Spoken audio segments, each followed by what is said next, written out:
Assalamualaikum warahmatullahi wabarakatuh. Allah yang maha hidup dan berdiri sendiri berkuasa menghidupkan dan mematikan makhluknya. Sebagaimana kisah utusan Allah Subhanahu wa Ta'ala ini menyaksikan kebesaran Sang Pencipta dengan menghidupkan kembali seluruh penduduk suatu negeri yang telah binasa.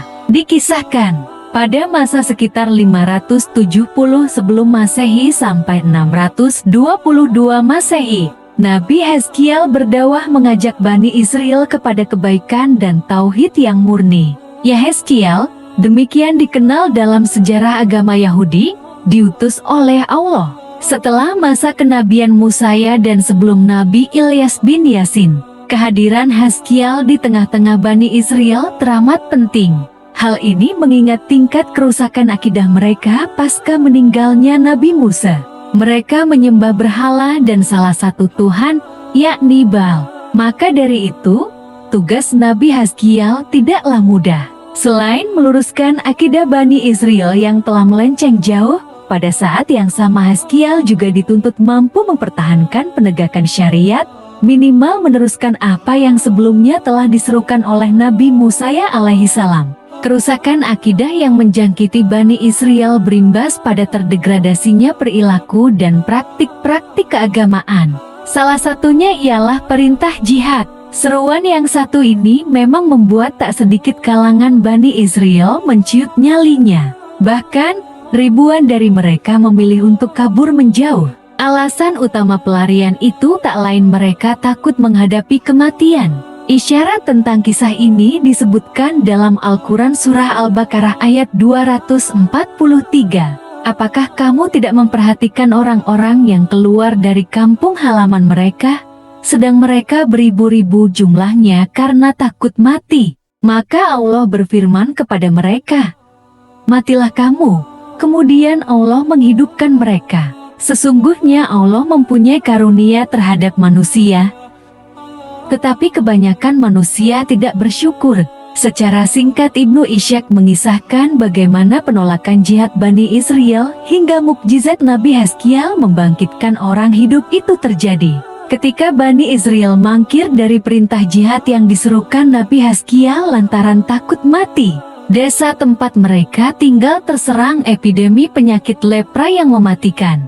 Ribuan penentang jihad memilih meninggalkan desa. Jumlah pastinya banyak versi pendapat. Ada yang bilang 4.000 jiwa, 8.000, bahkan pendapat lain menyebut jumlahnya 40.000. Sebagian besar penduduk yang memutuskan bertahan meninggal dunia, hanya sedikit yang selamat. Ketika epidemi berakhir, mereka kembali lagi ke desa. Warga yang selamat menyatakan kebahagiaan mereka mengikuti para penentang jihad tersebut. Jika terjadi wabah lagi, kami akan berada di belakang kalian, teriak para warga.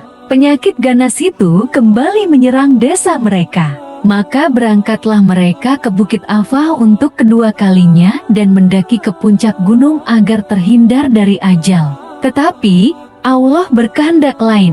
Tuhan memerintahkan malaikat maut dari atas dan dasar bukit agar mencabut nyawa mereka. Tak ada satupun yang kuasa berlari dan menjauh dari kematian. Puluhan ribu orang itu tetap saja menemui ajal mereka. Jasad mereka pun masih bertahan di atas bukit. Hingga akhirnya, beberapa tahun kemudian, Nabi Hezkiel melewati jasad-jasad itu. Di lokasi tersebut, Allah berdialog dengan Nabi Hezkiel. Apakah engkau ingin aku perlihatkan bagaimana menghidupkan mereka kembali? Nabi Hezkiel menjawab, iya. Lalu, usai menggerak-gerakkan jari jemarinya dan atas izin Allah, tulang belulang itu berterbangan dan bersatu kembali. Lalu, terdengar seruan agar daging dan anggota tubuh yang telah raib itu berwujud lagi. Dan seruan terakhir menyerukan, wahai para jasad, Allah memerintahkan kalian untuk hidup lagi. Mukjizat pun tampak. Tulang belulang yang berserakan itu kembali bersatu, lalu disempurnakan dengan bersatunya kembali daging dan bagian fisik yang semula rusak. Mereka hidup kembali dan berjanji akan mentaati Nabi Hezkiel. Imam At-Tabari mengomentari kisah di balik tafsir surah Al-Baqarah ayat 243 tersebut. Kaum Bani Israel itu dipercepat ajal mereka dan lalu dihidupkan lagi sebagai bentuk siksa sekaligus pelajaran untuk umat mendatang. Siksa lantaran mereka mangkir dari perintah dan seruan jihad yang diperintahkan Allah melalui lisan Nabi Hezkiel. Penolakan kaum itu dilandasi ketakutan mereka terhadap kematian lantas kabur dari tempat tinggal mereka. Dan ternyata, pelarian Bani Israel itu tidak bisa menjauhkan hidup mereka dari maut. Nabi Hezkiel pun akhirnya meninggal. Namun sayang, Bani Israel ingkar terhadap komitmen dan perjanjian mereka untuk selalu taat dan tidak melakukan penyimpangan. Sepeninggal Nabi Hezkiel, mereka kembali menyembah berhala, tak terkecuali Baal dan mangkir dari syariat. Allah lantas mengutus Nabi Ilyas bin Yasin kepada mereka. Maha besar Allah dengan segala kuasanya. Semoga ini menjadi pengingat kita untuk selalu beribadah dan berdoa kepada Allah. Wassalamualaikum warahmatullahi wabarakatuh.